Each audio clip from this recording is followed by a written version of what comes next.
안녕하세요. 저는 40대 초반 주부입니다. 사랑에 빠지면 흔히 콩깍지가 씌었네라고 말들을 많이 합니다.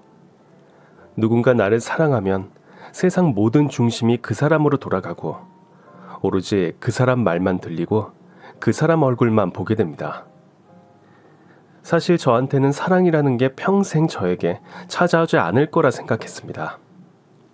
저에겐 사랑을 할 수 없는 결점이 하나 있거든요.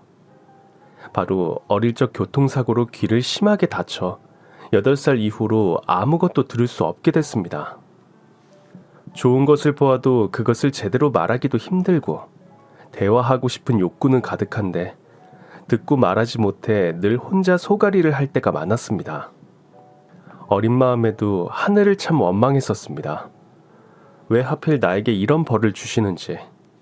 아이들이랑 장난치며 놀 때도 대화가 통하지 않아 전 늘 외톨이였고 학창시절에는 가정교사를 두고 공부를 해야만 했습니다.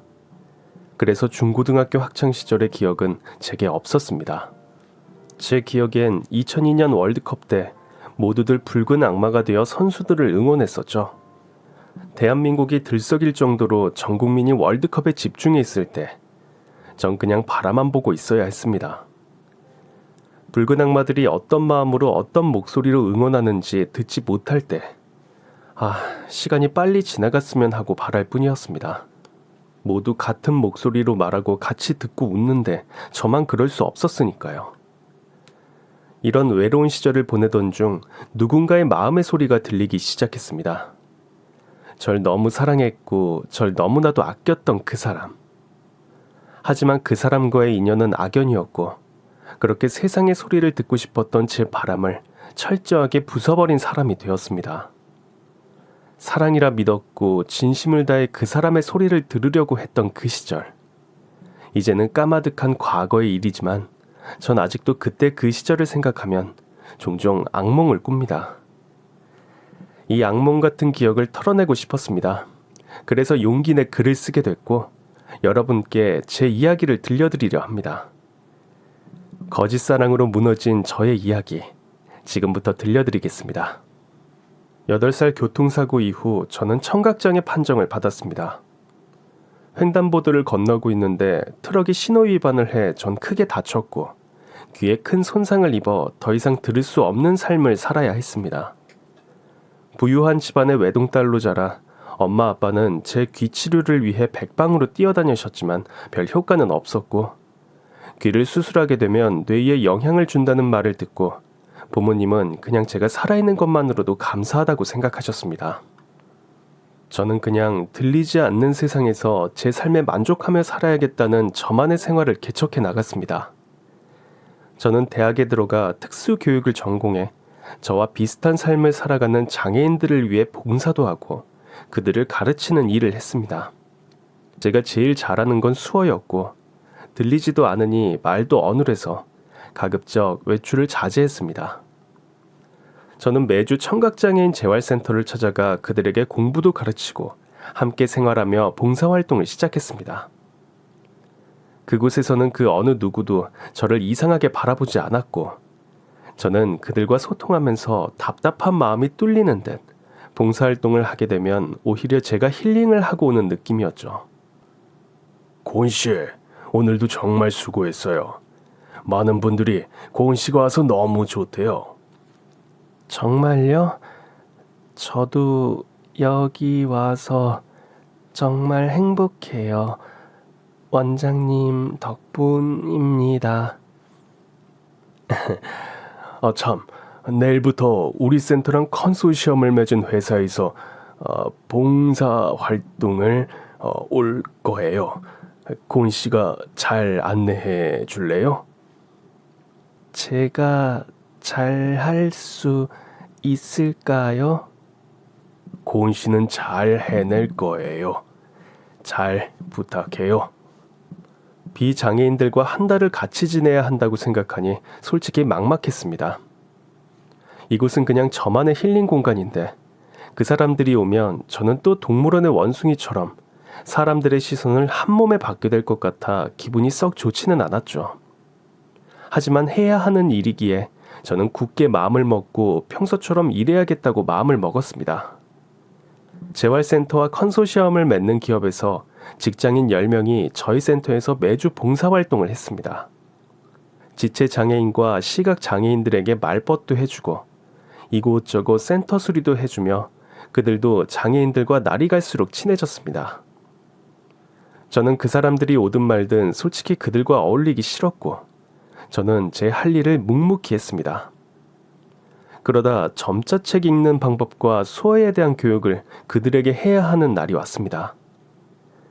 첫 수업 시간, 강의실로 들어갔을 때 한 남자가 눈에 띄었습니다.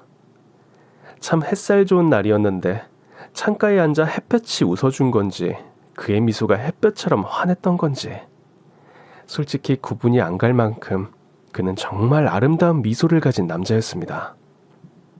청각장애인들의 언어인 수어와 그들이 읽고 쓰는 점자까지 저는 열심히 수업을 했습니다. 가끔 소통이 잘 안 되긴 했지만 서로서로 이해해가며 해가니 수업은 꽤나 재미있게 진행이 됐습니다. 그러던 어느 날 재활센터 마당에 있는 그네를 타고 점자책을 읽고 있는데 누군가 책 위에 예쁜 들꽃 한 송이를 올려두었습니다. 저는 누구지 하고 고개를 들었는데 바로 그 햇살남, 그 남자였습니다.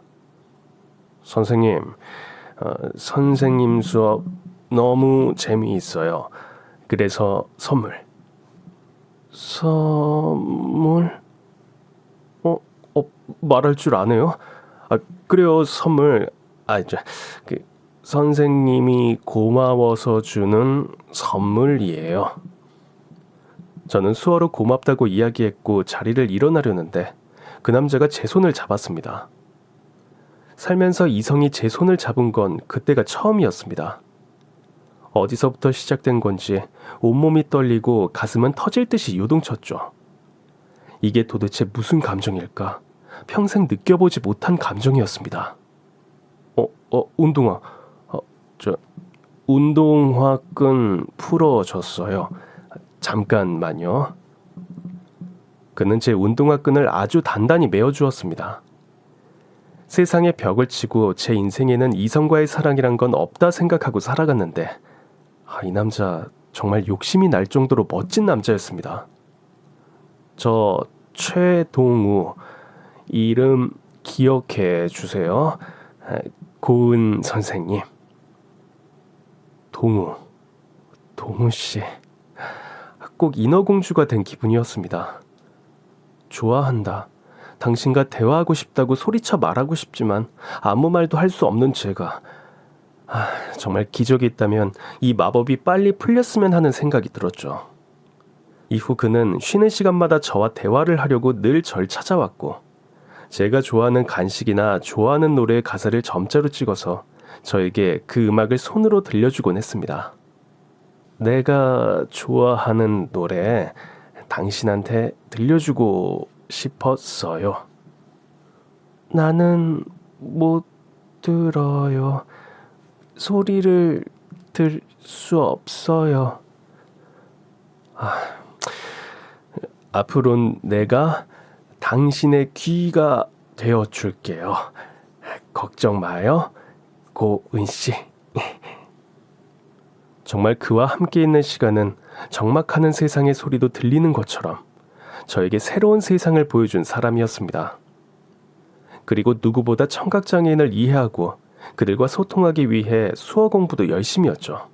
야야야, 내 말이 맞지? 응? 그걸 어떻게 물어보냐. 아직은 기다려야지. 내가 거길 갔었어야 했는데 이 나쁜 놈을 보내가지고. 이미 나한테 넘어온 것 같아. 계획대로 말이야.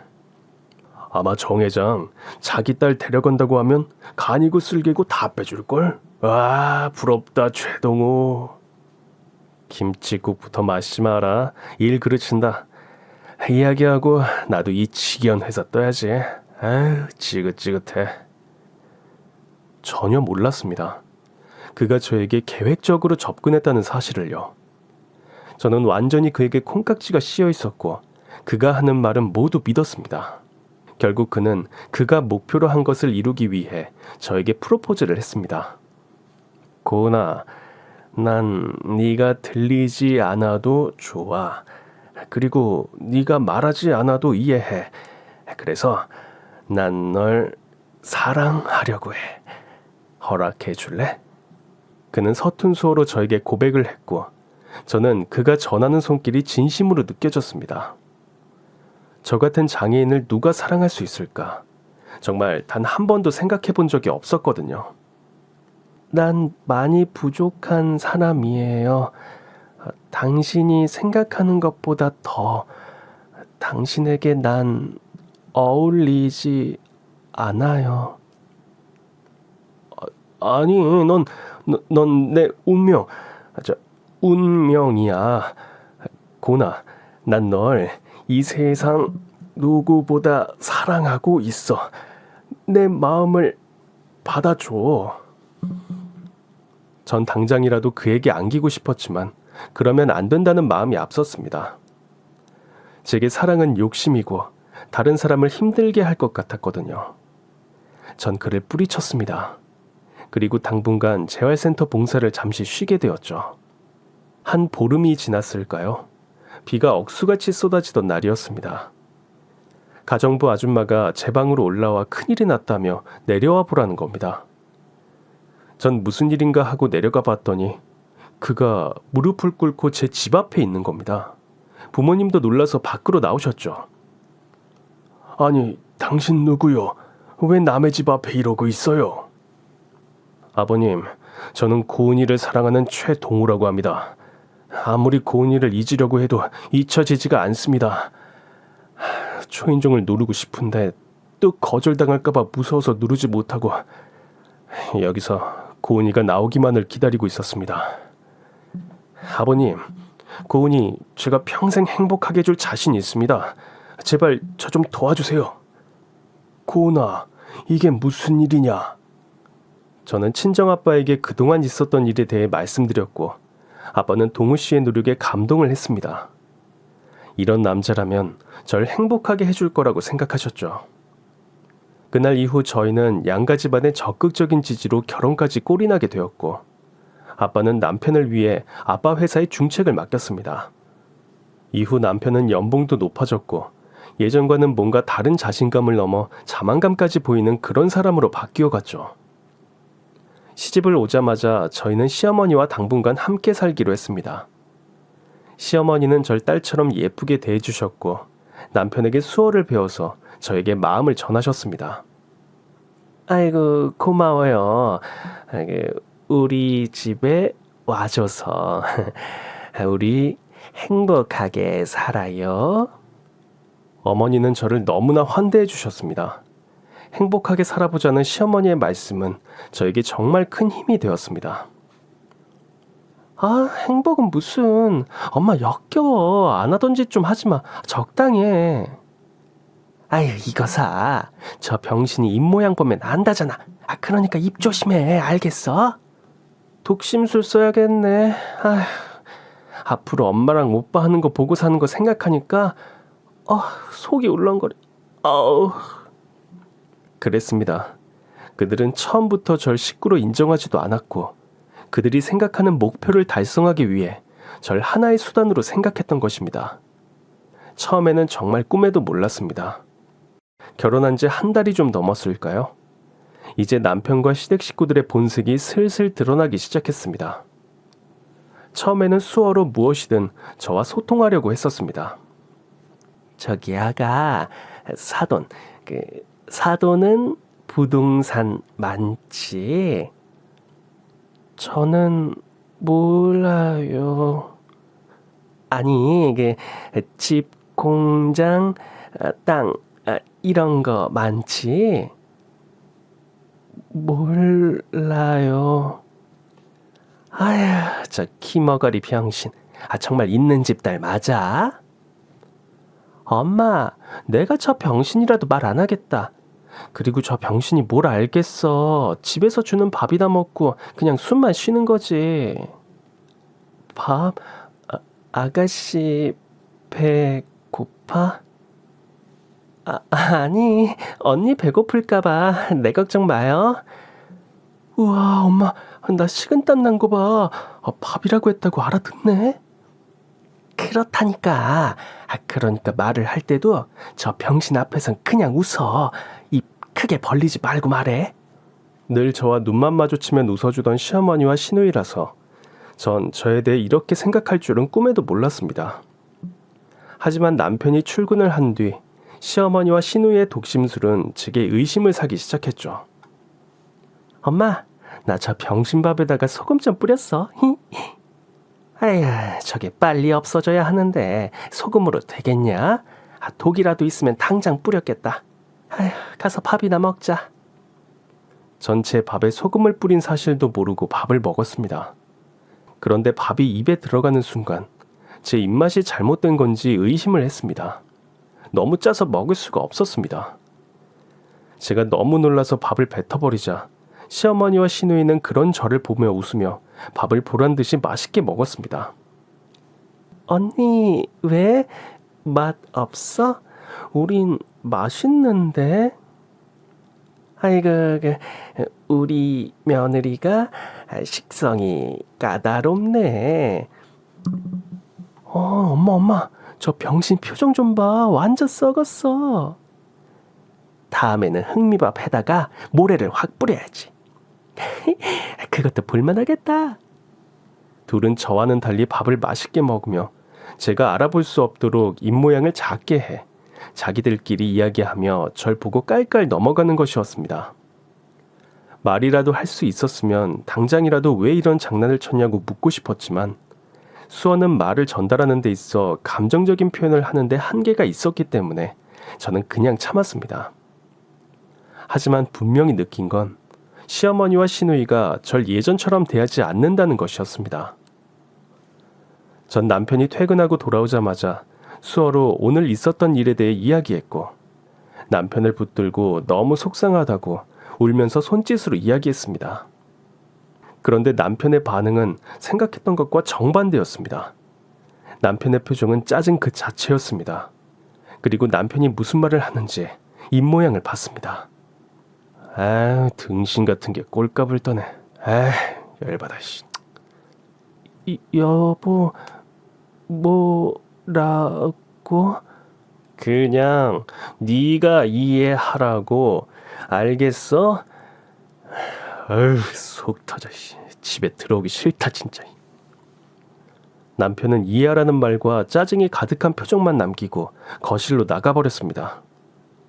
사랑 하나만 믿고 제 인생에 없을 것 같은 사람이다 생각했는데 제가 처음 본 햇살남은 이제 어디에도 없었습니다. 다시 더 깊은 정막에 빠진 것처럼 저는 두려웠습니다. 앞으로 또 어떤 일이 일어날지 말이죠. 아침에 일어나면 저는 남편의 출근 준비를 해주는 게 제 삶의 낙이었습니다.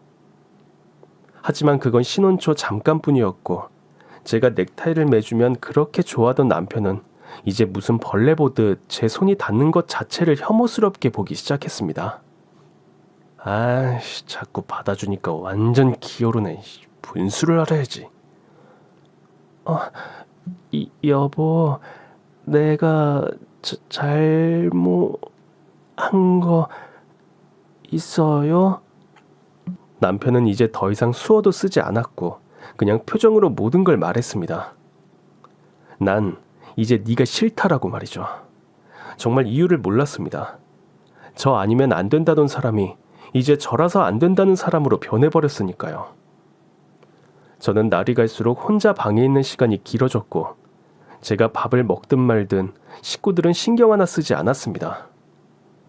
하루는 너무 배가 고파 거실로 나갔는데 남편과 시어머니 그리고 시누이가 텔레비전을 보며 깔깔거리고 웃고 있더군요. 전 부엌으로가 밥을 차리려고 했는데 갑자기 시어머니가 와서 제 밥을 차려주겠다며 저는 앉아만 있으라는 겁니다. 전 또 왜 이러나 의심부터 들었습니다. 시어머니는 밥을 차려주고 남편과 시누이를 불러 한 식탁에 앉아 제가 밥을 먹는 것을 턱을 괴고 쳐다봤습니다. 모두 웃고 있는데 마치 그 웃음은 먹잇감을 앞에 둔 사자와도 같았죠. 결국 저는 그들의 웃음이 무슨 의미였는지 단번에 알게 됐습니다. 맛있어? 네. 밥은 진짜 잘 처먹는단 말이야. 야, 조용히 해. 네가 이야기해. 난 손으로 이러는 거 이상해. 네가 잘하잖아. 해봐. 고은아, 응? 장인어른, 돈, 사업, 자기가 잘 알지? 나 몰라. 그럼 네가 아는 것만 이야기해봐. 용인 별장, 그리고 경기도 땅, 그리고 서초동 아파트. 그니까 이거 돈 너네 집에 얼마 있어? 전 그동안 저와 수어로 소통하지 않던 남편이 돈이라는 수어를 제 눈에 들이대고 얼마 있냐고 물어보는 그 모습에 가슴이 찢어질 듯 아팠습니다. 절 그냥 돈으로 본 것입니다. 전 아주 똑똑히 그들에게 제 손짓으로 제 입장을 전달했습니다. 저희 집이 부자인 건 사실입니다. 하지만 그 재산은 부모님이 노력해서 일구신 겁니다. 전 부모님 재산과 아무런 관련이 없습니다. 저한테 재산은 없습니다. 친정 아버지가 남편에게 중책을 맡기고 연봉을 올려준 것은 남편이 능력이 있어서입니다. 제가 아버지의 딸이라고 해서 그런 혜택을 누리는 건 아닙니다. 아유, 저거 뭐라는 거야? 내가 돈을 그냥 달라는 게 아니야. 지금 돈이 필요해서 그래. 언니, 내 입 봐요, 내 입. 내가 시집도 가야 하고 취업도 안 되고 커피숍을 차리려고 한다고요. 그러니까 돈 좀 줘요. 언니 집은 부자잖아. 돈. 세 사람에게 모두 돈이 필요한 이유는 참 가지가지였습니다. 신우이는 취업하기가 힘든 건지 아니면 안 하는 건지 커피숍을 차리고 싶다고 하고, 시어머니는 갑자기 안 아프던 허리가 아파서 병원비가 필요하다 하고, 남편은 아버지 사업을 더 확장하고 싶어서 개인 사업을 하고 싶다는 것이었습니다. 지금 생각해보면 제가 정말 병신이었나 봅니다.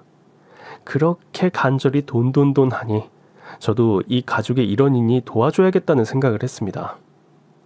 결국 어렵게 친정 아빠에게 말씀을 드렸고, 친정 아빠는 아무것도 묻지 않은 채 시댁에 도움을 주셨습니다.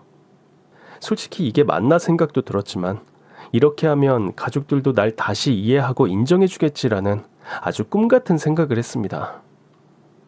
하지만 그들은 저에게 자꾸 돈을 갈구했고, 그게 해결이 안 되면 절 아주 벌레 취급을 했습니다. 하루는 시어머니와 시누이가 쇼핑을 가자며 절 부르는 것이었습니다.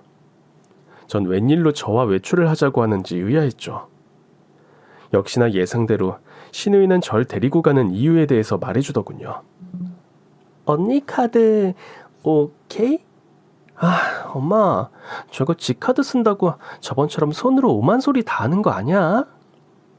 아유, 병신. 다시 한 번만 깨춤 쳐봐라. 내가 손모가지를 그냥. 엄마. 아직 카드 안 받았어. 컴다운. 언니, 엄마, 나 카드 결제일 다 됐어요. 한도 없어. 그래서 언니 카드 오케이? 그래요. 제가 카드를 내밀자 시어머니와 시누이는 뒤도 안 돌아보고 룰루랄라 외출 준비를 했고, 절 데리고 백화점으로 향했습니다. 언니, 코자. 도착하면 깨워줄게. 오케이? 그래. 요거 마셔. 요거 마시고 도착할 때까지 푹 자. 전 시어머니가 직접 갈아 만든 주스라 받지 않을 수가 없었고, 주스를 마시니 노곤해졌습니다. 시간이 얼마나 지났을까요? 눈을 떠보니 집 앞이었고, 오전에 나갔는데 밤이 다 돼 차에서 일어난 겁니다. 차에서 얼마나 떨었던지 온몸이 꽁꽁 얼었더라고요. 그리고 시간이 몇 시인지 휴대폰을 보는데 시간은 밤 12시. 카드 사용 내역 문자가 수십 통이 와 있었습니다. 마지막 문자 메시지는 한도 초과.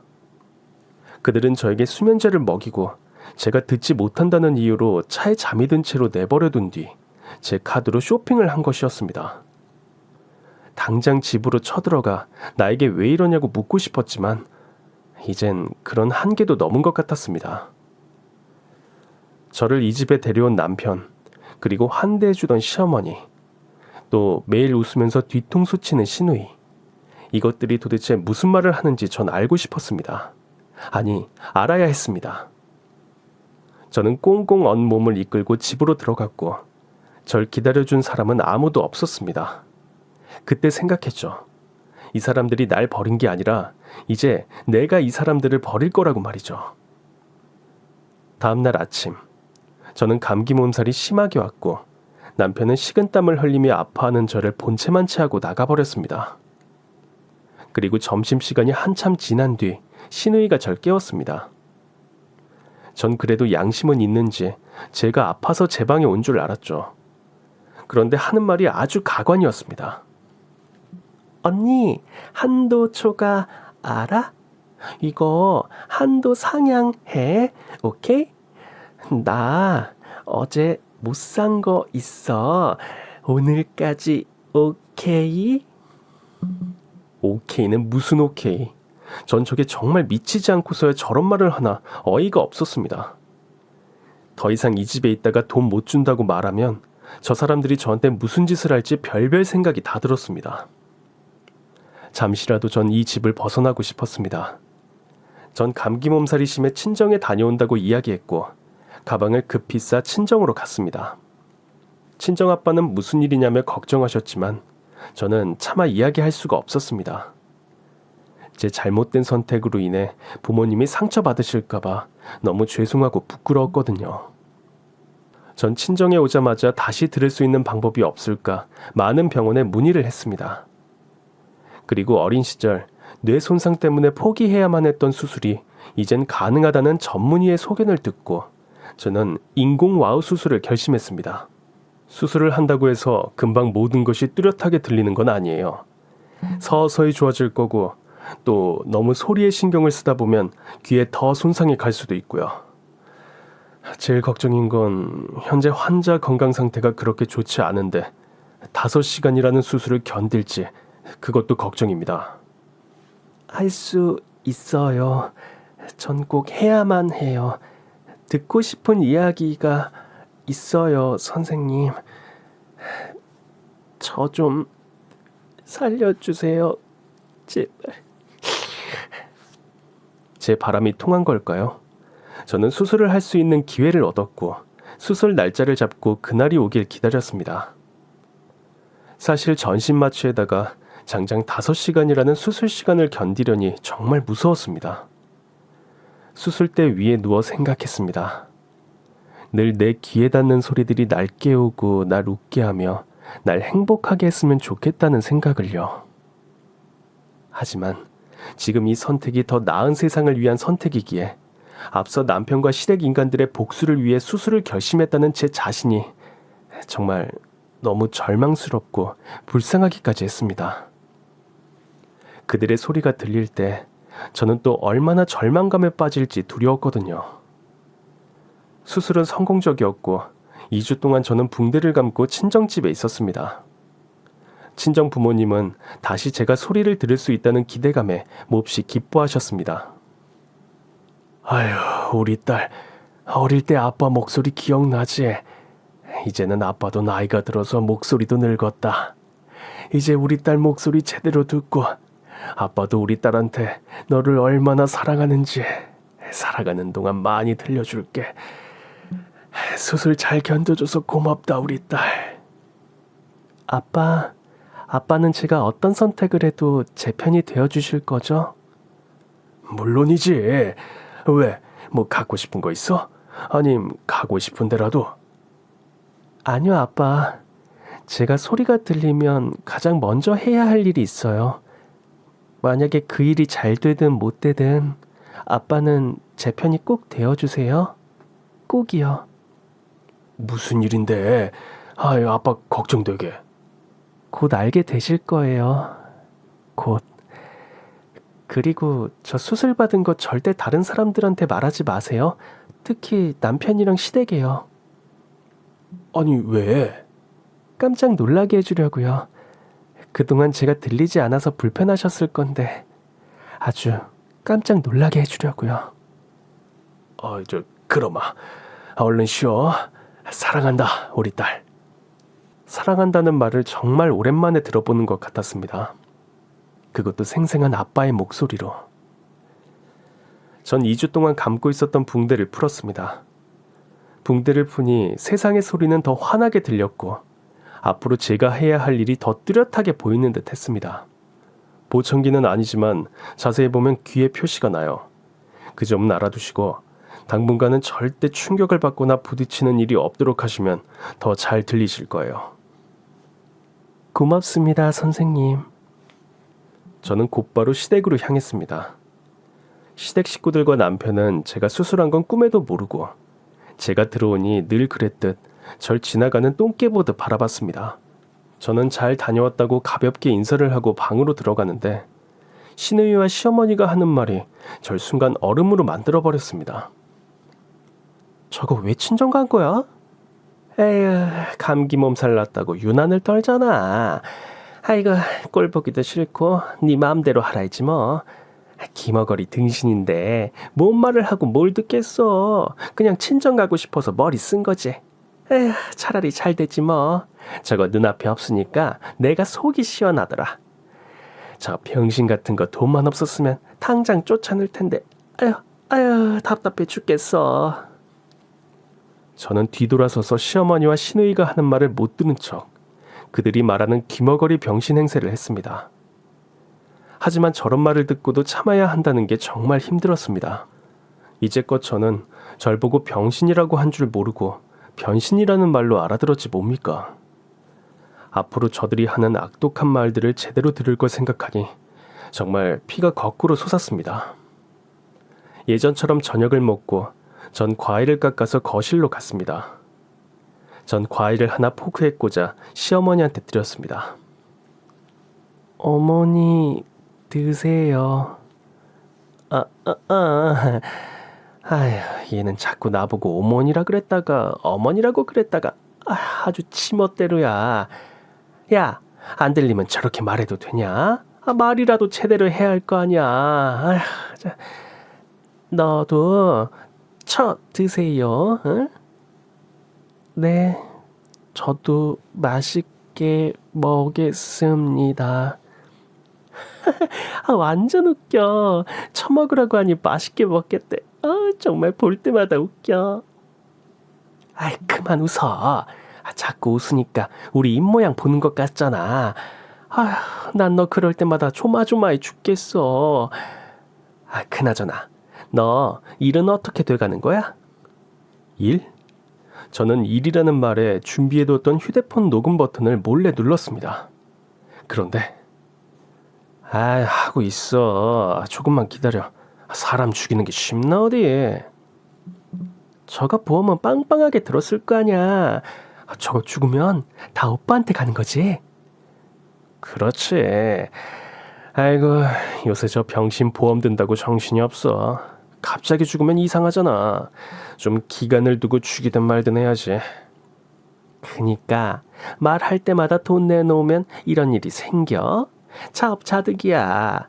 돈 이야기만 하면 난리를 치니. 있는 것들이 더해.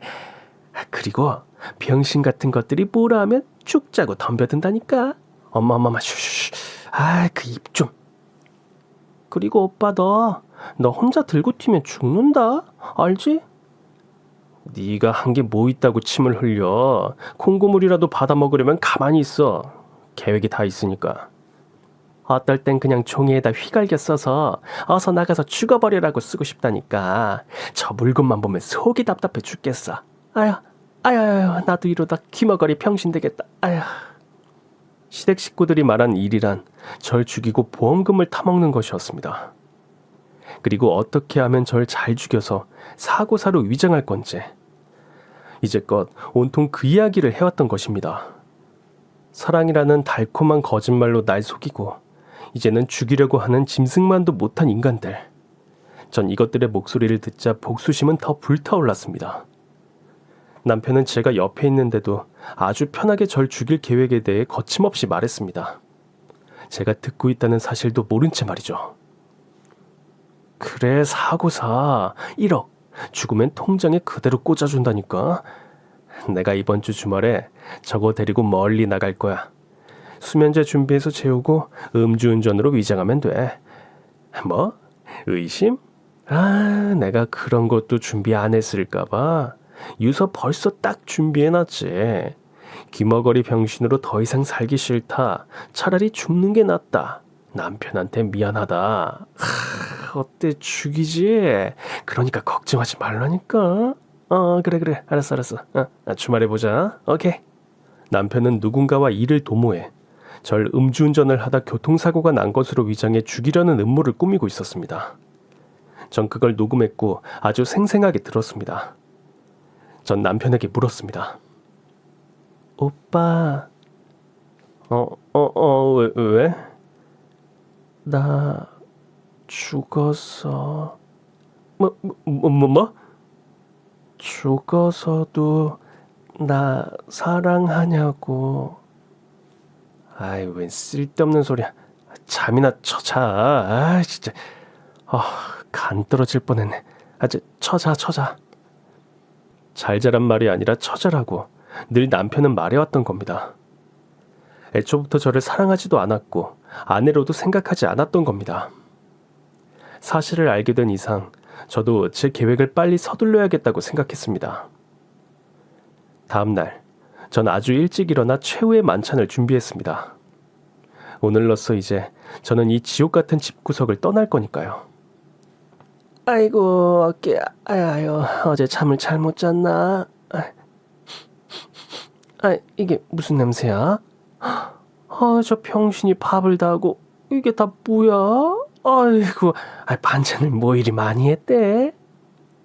어머니 드시라고요. 너 오늘 말을 잘하네. 어깨 아프시면 파스 붙이세요. 제가 가져다 드릴까요? 어머니, 지수야. 시어머니는 제가 자신의 말을 똑똑히 알아듣고 아주 정확한 발음으로 말하는 것을 보고 놀라 자빠져 버렸습니다. 곧바로 시누이를 깨워 이게 꿈인지 생시인지 확인하려고 달려갔죠. 잠 좀 자자. 새벽부터 왜 이래. 저거 전현, 우리 말 다 듣고 있었어. 다 듣고 있었다고. 뭔 소리야. 저 병신이 뭘 들어. 너 이리 와봐, 얼른. 시어머니는 시누이를 끌고 제가 있는 부엌으로 왔고 시누이는 저한테 다가와서는 이렇게 말하는 것이었습니다. 야, 귀머거리 병신 장애인아, 너 내 말 들려? 들려? 들리면 말해봐. 야야야야야야. 거봐, 안 들린다니까. 나 병신 아닌데. 나 사람인데. 너 그동안 날 그렇게 불렀니? 저 병신. 들리나 봐, 엄마. 너 그동안 장애인 행세 한 거야? 우리 속이고? 속여? 누가 누굴 속였는데? 니들이 날 속인 게 아니고? 어머, 당장 통우 불러와, 통우! 시누이는 남편을 찾으러 방으로 갔고 남편은 없었습니다. 엄마, 오빠 없어. 찾지 마. 어젯밤에 우리 아빠한테 불려갔어. 내가 이걸 아빠한테 보냈거든. 들어볼래? 저는 이 인간들이 절 인간 이하로 취급하고 욕하고 절 죽이기까지 하려고 했던 모든 말들을 녹음한 것을 들려줬습니다. 시어머니와 시누이의 얼굴은 하얘졌고 어쩔 줄을 몰라 했습니다. 안 들려도 행복했어. 안 들려도 날 사랑한다고 말할 줄 알았어. 그런데 날 속이고 이용하려고 해? 지금 우리 부모님 오실 거야. 네 아들 개같이 끌고 말이야. 너 언제부터 틀렸던 거야? 처음부터 작정하고 우리 집에 온 거야? 아니, 시집 오고 날 천대하던 날들을 견디며 너희들이 도대체 날 어떻게 생각하고 있는지, 혹시나 내가 오해를 하고 있는지 확인하고 싶었어. 그래서 수술을 결심했지. 자, 이거 귀에 있는 거 보여? 나 이제 아주 잘 들려. 감당하기 힘든 사실을 마주할 걸 알면서 그래도 당신들을 믿었다고. 뭐? 아니, 네 말대로 네가 오해를 한 모양인데, 우리가 그러려고 그랬던 게 아니고. 오해? 무슨 오해? 왜? 없을 때는 대통령 욕도 한다잖아. 우리가 맨날 네 욕만 한 건 아니야. 너도 우리 속으로 욕할 수도 있잖아. 그런 거야. 맞지, 엄마? 이제 그럼. 그럼 네 아들이 날 죽이려고 하는 건 뭐지? 오해? 다들 돈에 미쳐서 사람 목숨은 파리 목숨처럼 생각하는 당신들, 이제 끝났어. 그때 초인종이 급하게 울렸고 저희 친정 부모님이 남편을 끌고 시댁으로 오셨습니다. 친정 아버지는 남편의 멱살을 잡고 그대로 거실 바닥에 던져버렸고, 그 자상하던 아빠의 모습은 온데간데 없고 시댁 식구들을 향해 분노를 퍼부었습니다. 당신들이 인간이야? 난 내 딸이 부족해서 늘 미안한 마음을 가지고 당신들이 원하는 걸 아낌없이 주려고 했는데, 그걸 이용하고 우리 딸 목숨을 노려. 내가 준 돈으로 호의호식하면서 잘 살았지? 이제 그거 다 토해내. 일주일 시간 준다. 다 토해내지 않으면 법이 아니라 다른 방법으로 당신들 아주 잘근잘근 씹어버릴 테니까 알아서 해. 고은아, 얼른 가자. 에휴, 재수없는 것들. 전 전날 밤 친정에 시댁 인간들이 저를 장애인이라고 비하하고 절 죽이고 돈을 노렸다는 이야기가 담긴 녹음본을 친정에 보냈고, 남편은 전날 밤 친정아버지의 호출로 친정에 갔다가 반병신이 돼서 집에 돌아온 것입니다. 시어머니는 나가려는 제 다리를 붙잡고 울면서 호소했습니다. 아이고, 아가, 내가 미안하다. 내가 동우랑 네 신우가 계속 그러자고 해서 난 그냥 장단만 맞춘 거야. 내가 어떻게 널 죽일 생각을 하니. 제발 오해를 풀고. 오해라는 말 이제 그만해. 내가 죽으면 너희들한테 돈이 간다고 생각했어? 아주 상상력이 대단하셔 다들. 내가 죽어도 너네들한테 10원 한 푼도 안 가. 그리고 내 재산 내가 미쳤니? 내가 안 들린다고 해도 너네들한테는 안 뺏겨. 그리고 우리 아빠가 너네들한테 준 돈은 날 잘 봐달라고, 내가 편하게 시집살이 하라고 준 돈이야. 그러니까 내 시중 잘 들라고 준 돈인 거 몰랐어? 돈이라면 똥이라도 먹을 인간들, 돈에 미쳐서 어디 잘 살아봐. 끝까지 거짓말하는 꼴 보니 역겹고 더러워. 이거 놔. 여보, 우리 어렵게 만나고 사랑했잖아. 그날을 기억해봐. 그래, 네가 처음부터 날 타깃으로 잡고 아주 작정하고 연기를 했지. 내가 그 연기력은 인정해줄게. 근데 생각해보니까 너 말고 다른 사람을 고를 걸 그랬어. 네가 하도 거지같이 굽신거리길래 내가 널 선택한 거야, 이 병신아. 날 보고 뭐라 해도 좋아. 여보, 나 이렇게 다친 거 안 보여? 제발 여보, 당신 친정에서 좀 쉬다 와. 우리는 그동안 반성하고 있을게. 그러니까 장인어른 돈은. 이게 보자니까 진짜 미쳤어? 우리 오빠같이 멀쩡한 사람이 너 같은 병신이랑 결혼한 것도 감지덕지해야지. 어디서 잘난 척이야. 너 수술했다고 정상인 됐다고 착각하지 마. 달라지는 건 아무것도 없어. 네가 기머거리 병신이라는 건 알겠어? 전 신우이의 말에 정말 화를 주체할 수 없었습니다. 그때 생각했죠. 절 골탕 먹이려고 밥에다 소금을 탄 기억이 나더군요. 전 부엌으로 가서 소금을 한 바가지 가져와서 신우이 귀에다 쳐박았습니다. 이제 또 미쳤어. 이거 안 나. 엄마. 너 소금이 더러운 세균 소독해주는 거 알지? 넌 아마 소금밭에 굴러도 네 더러운 정신머리 소독이 안 될 거야. 알아?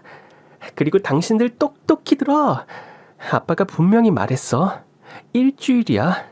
아니면 네 동생이랑 네 엄마까지 네 꼴 날 테니까 얼른 돈이나 준비해. 맞다. 셋 중에 하나 죽으면 되겠네. 그럼 보험금 나오잖아. 안 그래? 그리고 이혼 소송 할 테니까 그것도 준비하고. 아휴, 주말에 날 죽이려고 했다가 계획이 싹 변경이 됐네. 아주 바쁘겠어, 이 병신들아. 정말 끝까지 실망스러웠던 건 절 죽이려고 그렇게 똘똘 뭉친 세 사람이 코너에 몰리자 서로 남 탓으로 돌리다니. 정말 저게 가족인가 이런 생각이 들더라고요. 이후 전 남편과 이혼을 했고 남편과 시댁 식구들은 친정아빠의 빚을 갚지 못해 전국으로 도망을 다니다 붙잡혀 결국 파산 신청을 하고야 말았습니다. 시어머니는 길거리에 나앉게 되자 그 충격으로 실어증에 걸렸고 시누이는 자기 엄마랑 오빠를 버리고 집에 있는 보석이며 숟가락까지 다 팔아 어디론가 도망갔다고 하더군요. 남편의 소식은 어느 뉴스에서 접하게 되었습니다. 어제 저녁 술 취한 노숙자 최 씨가 한 행인과 몸싸움을 벌인 끝에 행인이 휘두른 맥주병에 맞아 그 자리에서 숨졌습니다. 최 씨는 길 가던 행인에게 지갑을 빼앗으려다 행인과 몸싸움을 벌이게 되는데요. 최 씨는 과거 대기업 직장인이었다가 파산 신청을 하고 노숙 생활을 해왔다고 합니다. 결국 길거리에서 개같은 죽음을 당한 남편. 전 그 뉴스를 보고도 아무런 느낌도 없었습니다. 사랑했던 기억도 날 아껴주던 그 사람의 미소도 아무것도 생각나지 않았습니다. 그런 사람이 있었나. 아주 저 먼 옛 이야기처럼 희미해져 버린 겁니다. 저는 3년 동안 해외여행을 다니며 그동안의 아픈 기억을 잊고 사진을 찍었습니다. 그러다 누군가 제 앞에 서서 수어로 말하는 겁니다. 한국인이시죠? 우리 커피 한 잔 할래요? 그는 저와 같이 청각장애를 가진 사람이었고 우리는 1년 동안 함께 여행을 하며 서로가 서로를 얼마나 잘 이해하고 서로의 아픔을 어떻게 쓰다듬어 줄 수 있는지 아는 그런 진정한 사랑을 하게 되었습니다.